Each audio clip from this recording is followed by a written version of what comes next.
hiking stick for self-defense. This is a 54-inch martial arts Joe staff, which is about the same length as most hiking sticks or trekking poles. And I like to train with this one. I also hike with my Joe staff. So you don't have to have a martial arts staff. You can use any hiking stick. But this is basically some techniques that you can use to defend yourself. Imagine the threat's coming into you. The first thing you're going to do is get into a better position. You could have your hiking stick in your back hand. Your other hand can be up and open, telling him to back off, get away, stop, you'll defend yourself. You can immediately lift your hand in this upward motion. Almost think about like an uppercut. And that's going to bring the long side of your stick between you and the threat. So if he's coming at you, he's coming fast, he's aggressive, you can bring this up quickly, maybe catch him in the groin, catch him up under his chin. Maybe he's trying to punch or grab or choke or stab you, and you're going to smash that hand. As you lift your hiking stick, throw it into your front hand so you now have two hands on it. With two hands, you can simply thrust and create distance between you and your threat. You're going to go move him back, pushing him out of the way. Hello, Doug. It's good to see you on this live stream this morning. So it's in your back hand, lifting here, puts it into your front hand. This is the first motion I want you to practice, which is to thrust. Then imagine pulling it back, or just practice pulling it back. This way, that's going to allow you to shift your energy into sliding the stick through your backhand so that you can now strike and come through, striking him maybe in the jaw, in the temple, in the neck, knocking him down. Maybe again, he's coming at you with something like a knife. He's got one of these, and you've got your hiking stick. You have reach advantage. You also have a force multiplier, taking the strength that you have naturally and multiplying it because you're carrying the stick. You're going to be able to hit him much, much harder for self-defense. Now, this is a Cane Master's walking stick. These are this was made out of hickory, so this one's very heavy and it's very, very durable. It's not going to break very easily. So in your backhand, think about answering your phone. Bring your hand up here, throws it in the front hand. You have this thrusting motion, pull, and then you're going to slide through, almost chopping down. Now slide your hand back again by pulling the stick away, and then push the backhand like a punch coming straight into his face will bring the long side of the stick against the other side of his face, knocking him out for self-defense. Alita, good to see you. It's good to see everybody here in the chat today. So this is all with the stick in your backhand. Your hand comes up, you're creating some distance. If he catches you really fast, you can put your hand across his chest. Think about the seatbelt in your car. Putting it across the chest here, because your elbow's bent, it's gonna be hard for him to push you back. That's gonna allow you to take the backside of your stick and just push straight into his face, knocking the teeth down his throat. Doug just said he got back from a walk or a hike just now with his 40-inch shillelagh, Irish shillelagh, the Irish fighting stick. I've got my 36-inch here. You can also do a lot of these same techniques that we're doing with this stick with the shorter stick. Maybe you've got a walking stick and not a hiking pole or a trekking pole. You can also smash that through his face. You can bring the backside through here, sliding down, striking with that on the top of the head. The nice thing about these, like the one Doug said he's carrying this morning, is that you have this big knot on the end. It's gonna do a little bit more damage for self-defense. So these are techniques within your backhand. If it were in your front hand, you can simply point your thumb at the threat, bringing the stick to the opposite side of your body. This is your right hand, putting it in the backhand here. And again, when it's in two hands, you're gonna have a lot of strength in both hands. Mr. Malayweather asked about hand-to-hand unarmed combat. Do we do? I do have a lot of videos on this channel. He's asking, do we have anything without weapons? What I call self-defense tools. And yes, my personal preference are palm strikes, elbow strikes. I still like a good old-fashioned punch. I like a lot of hand techniques. I do less and less kicking as I get older, less things. And then we talk about what happens if you go to the ground, how to try to stop somebody from going to the ground. and then how to fight if you are on the ground. Thanks, Doug, for that super chat. Good morning, Michael. It's good to see you. For the answer, Mr. Mayweather, is yes. We do not as many. I do a lot more with like the hiking stick, the walking stick, the self-defense cane, how to defend yourself. In the front hand, pointing the thumb sticks it into your back hand, so it just simply gets it there. Think about just pointing your thumb right at his face. When it's in this position, you can simply thrust, swinging both arms up and into his body. Think of this hard piece of wood going through his teeth, into his nose, into his throat. You want to ask yourself, what can you remove or destroy for self-defense? It comes from Tim Larkin's book, When Violence is the Answer. I put the link to this self-defense staff, other staffs, and then also Tim Larkin's book. If you read that, you'll understand he's talking about how can you stop somebody by removing his ability to see or be awake. Maybe you strike him in the forehead, knock him out, break his jaw, hit him in that neck. His ability to breathe temporarily, smash his nose, break his nose, blood's coming out, snot, he's choking on it, stick his teeth down his throat, bust his lips up. Or if he's got that knife, he's coming at you, multiple attackers, it's life or death for you. You might want to go for the throat. Go into the solar plexus, knock out his wind, make it hard for him to breathe, put those muscles into a spasm. Now his diaphragm is tight, he can't catch his breath. Or maybe between the belly button and the privates. Or maybe you bring the stick forward, breaking his knee as he's coming in to try to hit you. Or bring it in, breaking him, his ribs, or he's reaching out, you're smashing that hand, pushing through his face, striking the head, smashing his nose, beating both sides of his head, all for self-defense. Bill says, good AM to everybody. Bill's asking email address. My email address is just my last name, Pasquinelli at Hotmail or Gmail. I've got both of those .com. So if you want to send me an email, just Pasquinelli at Gmail or Hotmail.com, and either one of those will come right to me. Thank you for that, Bill. All right. So in the front hand or the back hand, self-defense works. You could also be carrying your hiking stick. Sometimes I see people walking like this. Maybe you're not you're not on the trail. You're just walking in the street. We saw recently the FBI has been reporting lower and lower crime year after year. The real statistics they've just come out with and said this has all been misreported in their real crime statistics. Violent crime especially has exploded. Where they said it had gone down 2%, it's really gone up like 49%. So we know, and we've all seen it, we were all believing it. And there were all these stories about how, in the national media, how crime statistics being reported were going down, but everybody feels like there's a lot more crime. You feel like there's a lot more crime, and it's real. There is. There's a massive amount, an explosion everywhere of violent crime, not just property crimes, but violent crime. And there's a whole bunch of factors that are causing them not to be reported or be misreported, so that the statistics that we're seeing in the news stories are saying crime is better than it's ever been.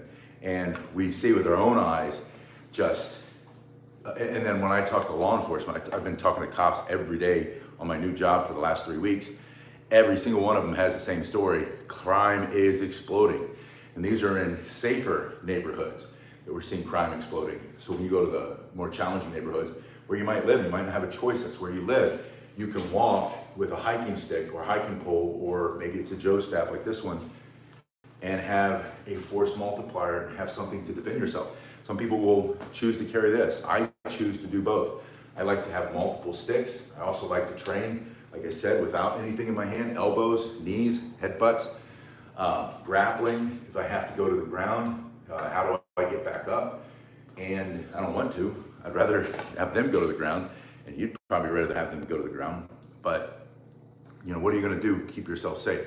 You have to do some kind of training and adopt a mindset. Read a book like Tim Larkin's When Violence is the Answer. Again, that's in the description if you haven't read that yet. And understand what it means to use violence against violence. So he can be younger, stronger, faster. It doesn't matter. You can't hide behind this idea that once you reach a certain age and you're not as strong, that they're going to leave you alone, because we see that these criminals are choosing older, weaker victims. And they know that so many people are concealed carrying. And so they're not going after certain types of people anymore. They're picking people who look like they cannot defend themselves. And I don't want you to be that person. I want you to have a stick in your hand, if you can. In this case, the hiking stick, or a martial arts Joe. This one's 54 inches, made out of hickory. It's an inch in diameter, has these extra hand grips, which will also tear flesh if they need to for self-defense. We're gonna put it back in your backhand. So first thing in self-defense is always situational awareness, first principle or concept. Second is getting in a better position. So making yourself, if you look at me here, I'm a wide person, that's how God made me. If I step in or if I step back, turning myself, now I'm a smaller person.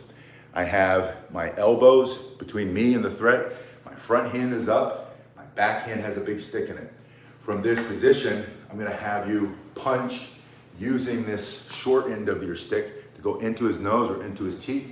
And at the end, I'm gonna have you turn your thumb down, which is gonna put the long side of the stick, a heavy piece of hickory, right across his forehead or right into his chin or into that neck, or maybe again, he's reaching with that hand and you're smashing. So it's a straight motion, and you can do two. You can back him up with this one and then hit him with this one. So it's turning here, and then you can turn it back and hit him on the other side of the body, or just get your stick back into this position.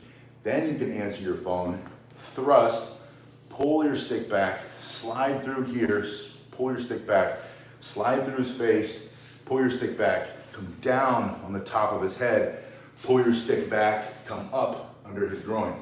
All you're doing here is just sliding your hands from one side to the other, and you can practice that pretty simply. Allowing your hands to slide and cross through each other, turning those into strikes. This way your right hand is in front, now your left hand is in front. And you've done that without ever crossing your arms. You're simply sliding them by each other, and your hands never come off your stick once you get it into the fight.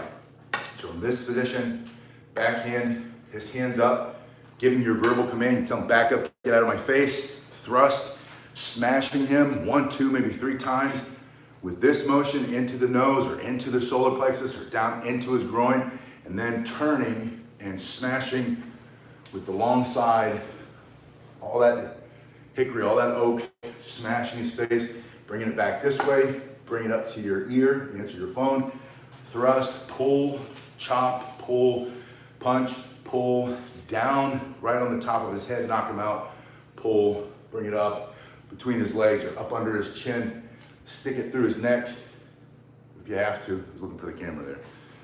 But stick it through whatever you have to, through his teeth to end the fight. You can also hold it in this position and simply punch with 2 hands, even if you have this split grip.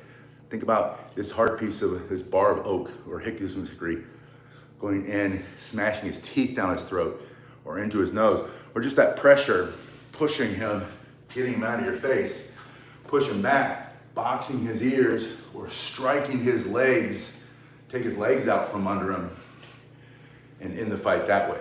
Your front hand, standing behind it, point your thumb, punch. Here's a blocking motion. So you can thrust forward, and now using your self-defense walking stick, you can intercept a punch. He's punching in here, you've intercepted it with your stick here, and then you can turn it. Just like you're churning butter from here, and then this motion is striking right on the top of his forehead, knocking him out. So you can practice that. Standing behind your stick, point your thumb, thrust, simply lift your back hand. Look what you're doing with your front hand. You're simply turning it. It becomes a pivot point, but it doesn't go down and it doesn't go up. So you're not coming here and you're not coming here. From here, and what that does is that keeps this stick between you, your nose, and his fist. As his punch comes in, you can also step off to the right.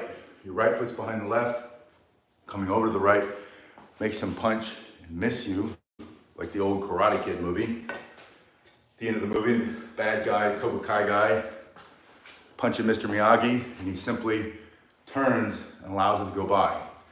Matrix style, right? Mr. Miyagi was Neo, long before Neo was in the Matrix. So from here, point your thumb, push him back a little bit. He comes in with a counter punch. As you're lifting your back hand, you're going to step to the right. As you step to the right, your left foot follows it. You're never going to step left first, because now your feet are crossed. If you get hit when your feet are crossed, you're going to go down to the ground. He's going to knock you out.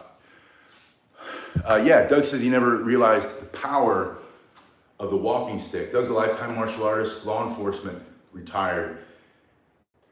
Just realizing how powerful your walking stick can be. When you start to hit the bag with it, you'll see that you can generate more and more and more power. And what's happening is you're connecting your hands through this stick. So you're creating a massive amount of leverage. It's closed circuit, right? This is punching with one hand, one hand, one hand. Now I'm punching with two hands. I'm punching and pulling at the same time. And you're using these big, strong core muscles as you rotate through your spine, through your shoulders and hips. Of course, you're gonna knock somebody out for self-defense. That's our goal anyway, right? In the fight as fast as we can. So he's coming in, he's getting too close, point your thumb. It's obvious you're ready to defend yourself. You tell him, I will defend myself. Get out of my face. Got a stick between you and him. Bob says, thanks for sharing. Thanks, Bob. Bob's here. Mr. Mayweather has another question. Oh, can we talk about all the sticks? I don't have all my sticks here, but I do have a lot of sticks. If we do have time for that, either in this video or another one, I promise, go over all the sticks and what we use them for. Yeah, Garen says punch coming up from the ground in through your fist, and in this case, as an extension of your fist, is that hard piece of hickory as it comes across the side and breaks his jaw, Rocky style. Spit and his teeth go flying out the side of his face for self-defense. Point the thumb, it's in the back hand. Thrust, when you do this thrusting motion, almost like a pull cue, you see I'm letting it slide through this hand.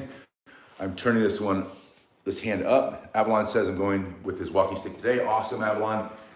Practice some of these techniques while you're walking. Not like hitting people, you know what I mean? You can, I like to like spin and do some of that fancy stuff while I'm walking. If I'm by myself, obviously, I don't do it while people are right there. Yeah, right up under the chin is good too. You remember Coming to America with Eddie Murphy? He's standing there. Who's named the actor? I always forget the actor right in the moment. Comes with a shotgun into the fake McDonald's restaurant where Eddie Murphy's working. You know, he's an undercover prince or something like that. And in his country of Africa, he's fighting with sticks with Arsenio Hall at the beginning of the movie. Anyway, so he's got a stick in his hand, which is a mop, and he unscrews the mop handle from the mop. And he tells the man who comes in, here's that guy from, Samuel Jackson, thank you. Samuel Jackson comes in, you know, he's a bad looking dude no matter what movies he's in. He's got a shotgun, he's looking rough like a typical 70s bad guy from any of those Clint Eastwood movies or some other my favorite Death Wish movies. He comes in and he's all popping off shots into the air. Give me the money, you know, MF'er, and he's using the bad language. Eddie Murphy's trying to calm him down, tells him, you know, gotta rethink what you're doing, man. You're gonna get yourself hurt, you're gonna hurt some other people. And the guy's like, you know, who you talking about, fool, or something like that. Or, you know, I'm gonna shoot you, I'm gonna get you. And he's unscrewed his mop handle. Bam, he brings it straight up. Just that fast, quick, explosive motion. And Samuel Jackson's shotgun goes up in the air. And then Eddie Murphy takes his stick and then just sweeps his legs out. Simple, beautiful, traditional kind of martial arts technique that a lot of you have already done in your martial arts styles with the leg sweep. But it's just up and then around. And you could see he could have come up and then bam, right across the side of his face and knocked him unconscious instead of taking his legs out. I don't know that I would try to take a grown man's legs out with a mop handle, but you know, knocking the shotgun up and then smashing through his face and then sticking it in his head and then cracking him right on the top of his forehead and smashing his teeth down his throat. I might try all that kind of stuff. Doug says it's perfect gray man's option. Gray man, gray woman, just the idea that you don't look all tactical, walking around in your 5'11" pants and your Oakley boots and your sunglasses on your forehead with a bulge, looking like you're not really concealed, but you concealed carry. You know, it's so you're not drawing attention to yourself. You're just the average everyday person that you were yesterday, but now you got a stick in your hand. And the stick is just a quick, fast way to increase your natural power. Yeah, you can hit them with your hand, but as we get older, we lose speed, we lose power, our skin gets thin. If you're like me, you're on blood thinners now, everything just, yeah, Garen says like the guy on The Walking Dead. What's his name? Awesome character. So there's the whole scene in the movie where the guy learns how to use the Aikido Joe staff from the Aikido master in the woods.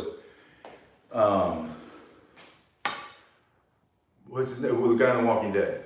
You guys know what I'm talking about. All right. Some of you, if you've ever watched it. Morgan, that's it, Morgan. Morgan walks around and he's fighting one-handed sometimes, sticking it through this and then cracking that guy, cracking his head open.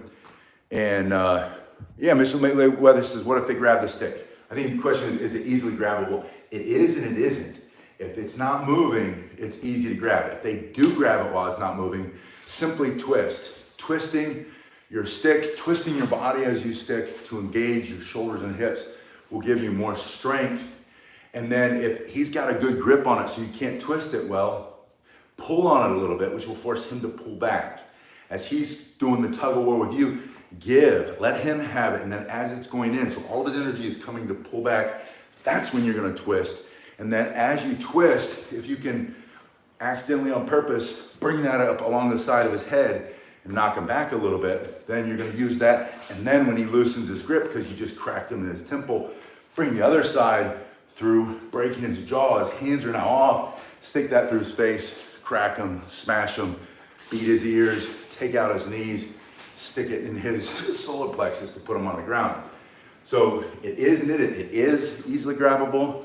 If you're just standing and you hesitate, if he does grab a hold of it, twist.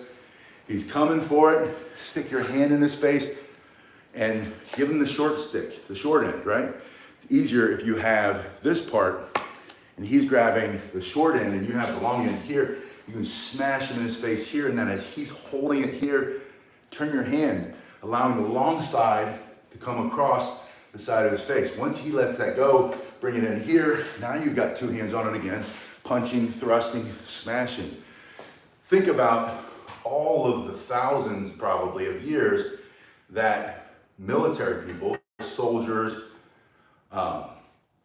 and think about European, think about Asian, carry spears, or they carry a version of a spear with a long knife on it, you know, stick the naginata like in Japan, or spears. And spearmen were extremely effective in battle. And they had a long stick, and I'm sure you got a spear coming at you. It's harder to grab because the spear, the sharpened end, but I'm sure they grabbed the spear, and the spearman probably had to turn. Now, if you have it like this and you hit him, and he's got the long end now, you got the short end, you're gonna take your backhand and push it so that it's touching your body. This is called an anchor. So you're gonna anchor your hand to your body. If he's pulling on it while it's anchored to your body, he's pulling against your entire body weight. If your hands are not anchored and he's pulling on it, then you're gonna do tug of war, you're gonna be doing one of these. So immediately, even if you have to step into it, get it anchored to your body. Once it's anchored, turning through your shoulders and hips, because you want to engage your big core muscles, your legs, your abdominals, your intercostals, your chest, your entire back, your hip, your glutes. Using those muscles to turn away and then back in. And when you come back in, there's that circular motion again that you find, that spiral in all martial arts, right? Whether it's a block, all the blocking motions are all spirals to disperse the energy so you don't break the bone. So it's the same thing. You're spiraling here. You're also increasing speed and power. That's why in martial arts we do a reverse punch. Boxers jab.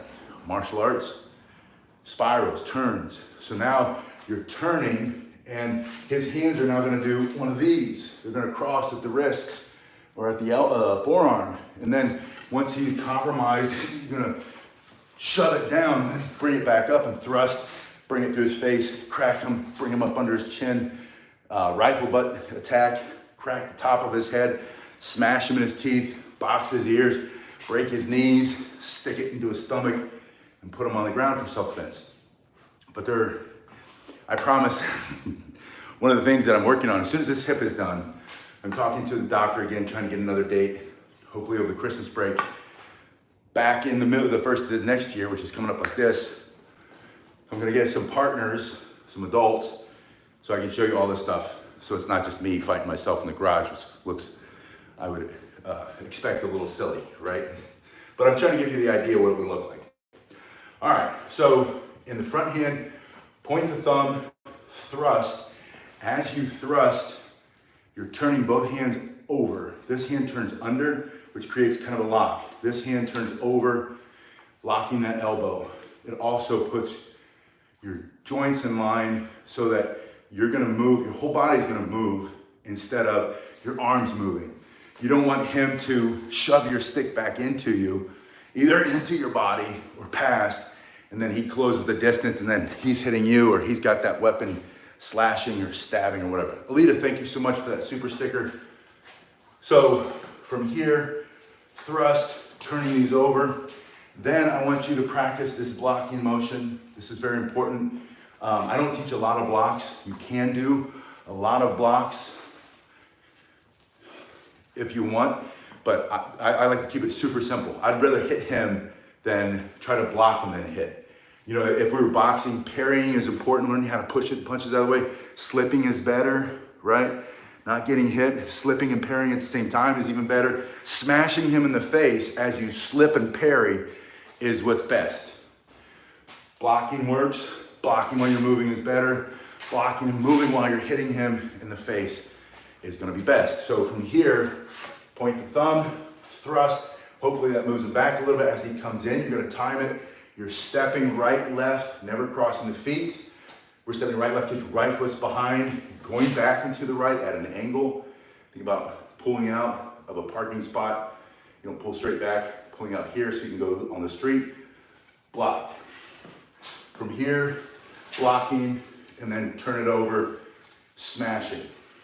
Then you can smash him on his wrists, maybe he's got that knife, or you can smash him on his clavicle, break so he can't lift his arm, or maybe you smash him right on the top of his head and knock him out. The point is, you're facing him, you stepped off to his side, he can now see you only out of one eye. When you get with a partner and you practice this, you'll see exactly what I mean. Right now we're squared up, we both see eye to eye. I step off here, you're still looking that way. I see you with both of my eyes, you see me out of the corner of your right eye. So if I hit you here, or your left eye, I'm here, and then I crack on top. If you want to practice ambidextrously, so both sides, point the thumb, thrust, step left, right, and then hit him on the top of his head. Reset, do the other side, one. To get more fancy, you're going to start to, as you step here, you're gonna step into your strike. Your hands are gonna slide by each other like we practiced before, and you're gonna crack him with your full strength and power, turning through your shoulders and your hips, your whole body, coming down, Thor's hammer, boom. Smash him in the head, knock him out. So from here, you practice this, point the thumb, thrust, step right, left, as you block. Coming forward with your right foot, still in the same line of this angle, your hands start to slide past each other. Two ships in the night. Crack. So from here, 1, 2. The other thing that's happening as you're sliding forward, you're pulling with your left hand like you do with a sword strike or a knife strike. You're pulling here as this hand is sliding against the material of the wood, against the shaft of your walking stick, your hiking stick.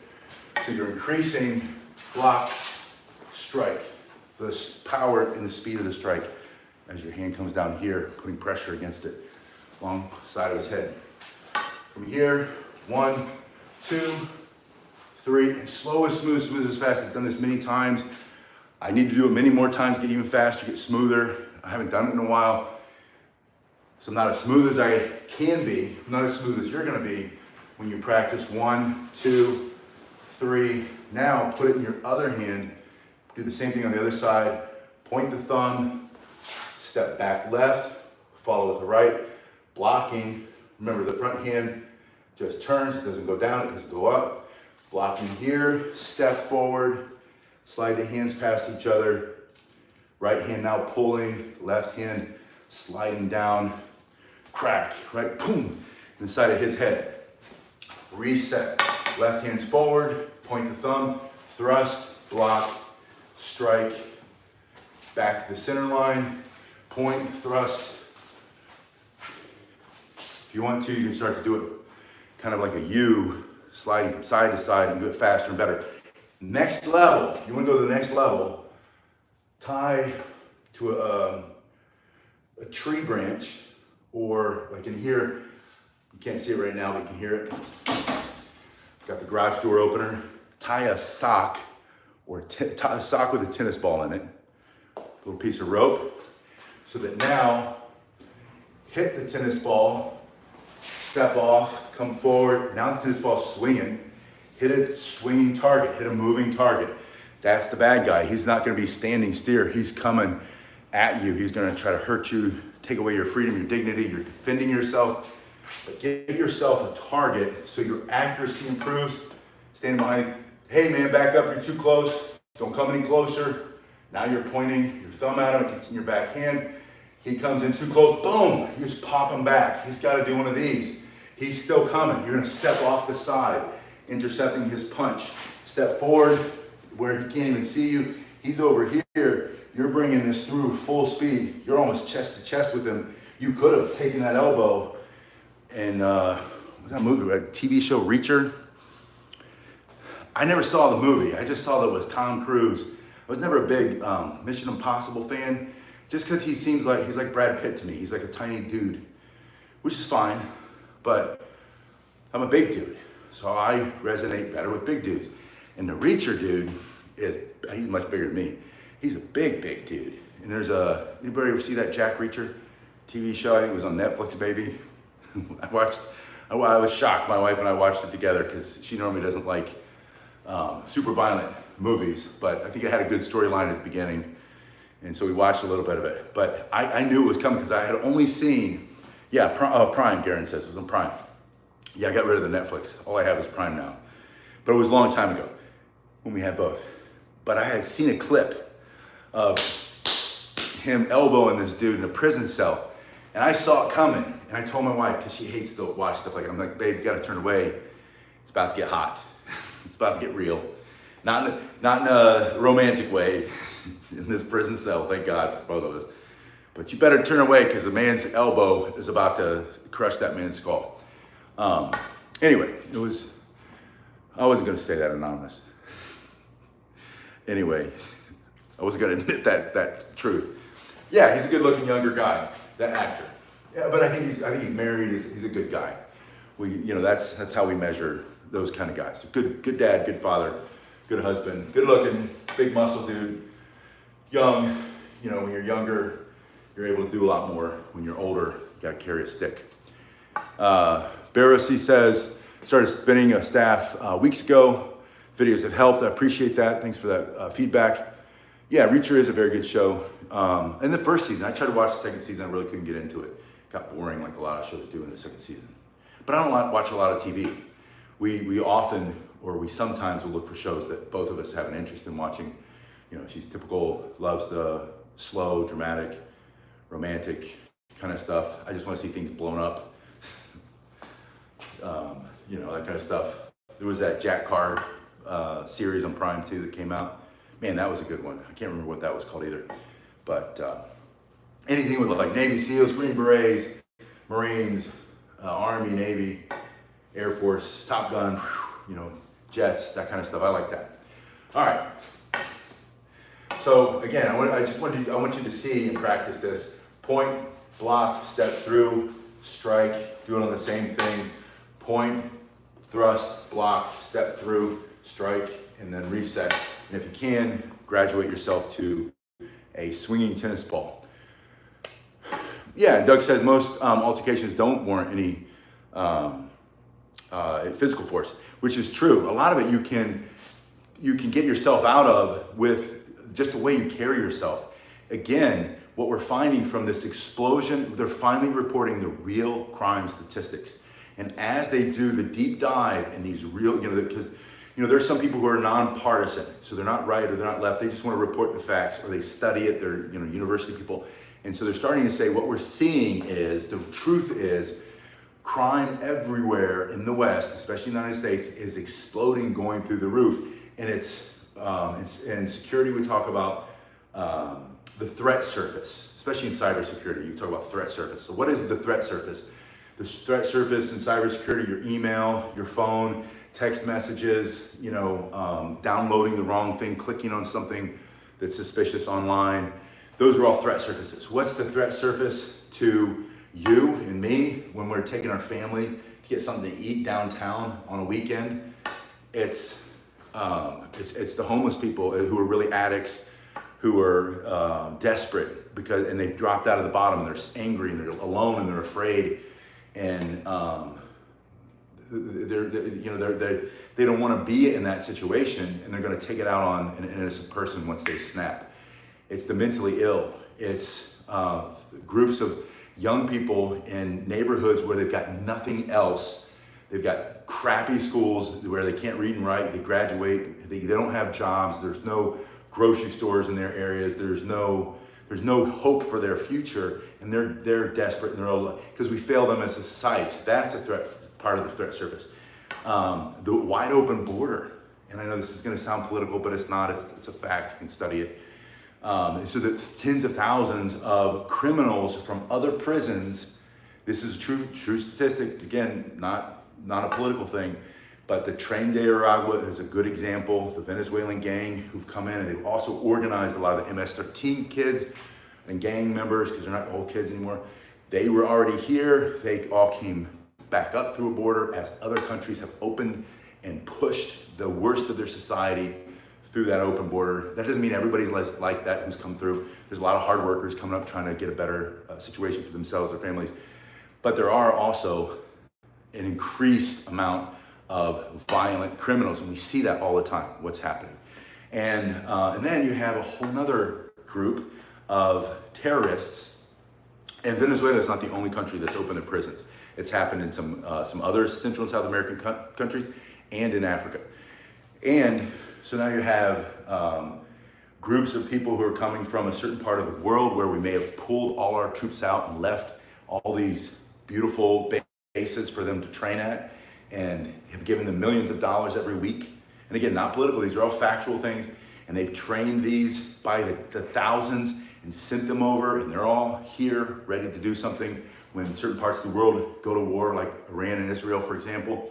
And then you have other state-sponsored soldiers who we know with ties and connections to their government are here. So it's just so many people. So we all have to pay attention.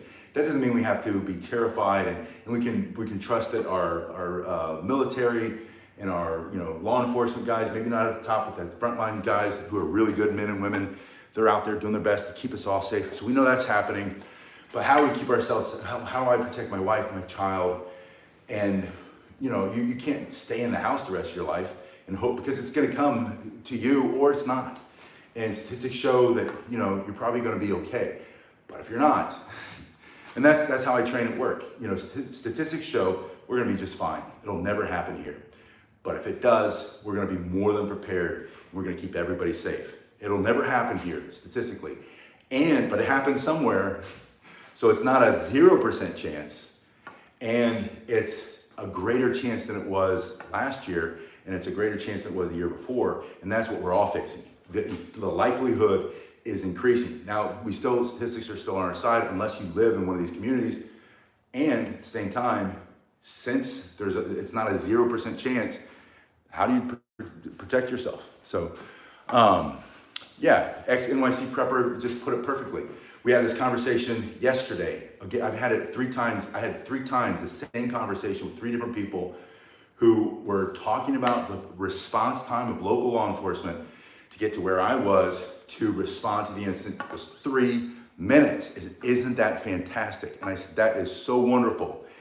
And as an ex-NYC prepper just said, they get there after it's happened or while it's still happening.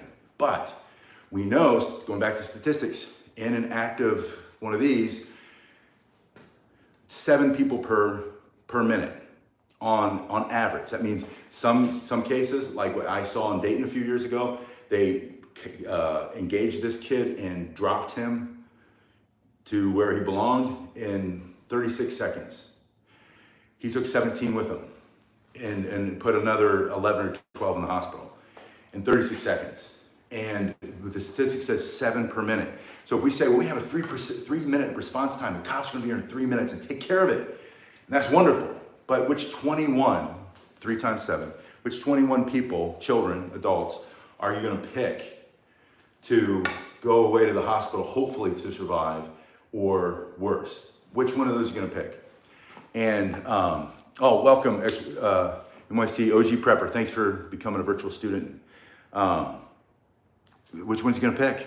And if it's you and me, and if we're out there protecting ourselves, our families, our grandchildren, our children, our husband, our wife, and we take full responsibility for our own, being our own first responder, then we have to do anything and everything we can to be prepared, not just physically, but mentally, more important mentally, and then also to make some decisions. Maybe we don't go to this place. Maybe we go to this place instead, because this place, there's a greater likelihood.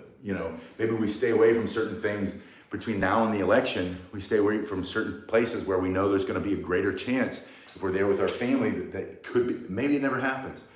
And then we all have to make those decisions for ourselves. And there's nothing wrong with saying no to certain things. Alita says, when every second counts, self-defense is everything. So these are some techniques. I'd love to see you practice these if this is at all interesting to you. And put in the comment section, please, not just in the, I'm trying to regrow this channel. Kind of went sideways for a while with all the vertical videos I did, messed up the algorithm. So I need to kind of backfill and go back and reconnect. And the comment section really, really helps with that. So in the comment section, if you would, just put your opinion, put what you think. And then when somebody else makes a comment, make a comment on their comment. Try to keep it positive, obviously. And then, let's make it a community. The algorithm loves when people comment with each other. There's no one person out there, controlling YouTube or whatever. They are programmed. It is a real thing. Algorithms do exist, and they can be biased. But I'm not talking about that. I'm just talking about in the basic stuff. How do we grow this channel, reconnect as a virtual dojo? You can see I moved the camera, starting to use the tripod again. I've got a space coming where I'm going to start working with people again after getting my hip replaced and I recover a little bit. I'm going to reopen the dojo and have a dedicated training facility again, probably keep it small, where I can do some one-on-one, some private small groups, and then do a lot more of this online training. G-Play says, try to bring people to my channel all the time, all over the country. I really appreciate that. Just do what I do, just keep plugging. I'm not a tech genius. I have a lot of certificates and things, but that doesn't mean I'm smart about it. SS Jadman says it supports the LEO community, but you're not depending on them to save you, as we shouldn't. That's part of, it's like when you're in a relationship, I always heard this saying that I thought was important. It's hard to do, easy to say, but I'll take care of me for you if you'll take care of you for me. And the same is true for law enforcement. If law enforcement shows up and you've already protected yourself and your family, they can then go and help the people who really need it. The sheeple, as we say in preparedness. Sheeple have no plan. That's the saying. So the sheeple are out there. They have no plan. They're all panicking. And one of the worst things I saw was a video inside the Pulse nightclub. And it's a breakdown of what really happened and how people react. And what happened was this guy came in, started doing the stuff that he was going to do. By the way, he had gone to other nightclubs to do his horrible deed and create his horror. And he saw law enforcement there, and he chose not to stay there. And so he Googled on his phone other places he could possibly go. That's how he ended up there. So remember that when you go out and you're at a place where law enforcement is present and they're not on their phones and they look like they're paying attention, you're safer than places where you go which they are not there. Especially when you go to places that say gun-free zones, you're definitely less safe, because the criminals don't read signs. And when criminals come up and they see armed security and law enforcement, they often pick another place. Same thing happened in Nashville. The girl went to the high school. They had a security resource officer there, armed, on patrol, paying attention. She left there, went to the school that had nothing. And then and then they brag about the 12 minutes. And I know those law enforcement guys did a great job. But again, going back to the school had done some good training to keep kids in the school when that happened. And so they responded well, and that's why fewer people were injured than were and died that could have died.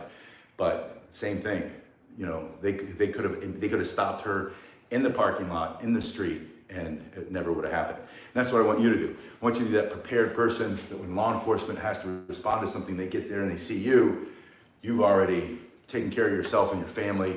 You might need some attention, some help because you got injured in the fight, but you're one less victim. You're one more sheepdog that protected his flock, and they can go and help the sheeple. So don't be the sheeple. The sheeple have no plan. Get yourself a stick. We're going to go over different lengths. I've got Tombow next. I think that's the next one we're going to try to do tomorrow. The short stick for self-defense. I just got done making a bunch of those. If you need a good quality hiking stick, or you just want to see what Cane Masters makes, it's the first link below. Tim Larkin's book's in there, and then there's some other good links if you look in the description. But put in the comment section what your thoughts are on all these different topics, and I'll see you guys in a little bit. Thank you so much.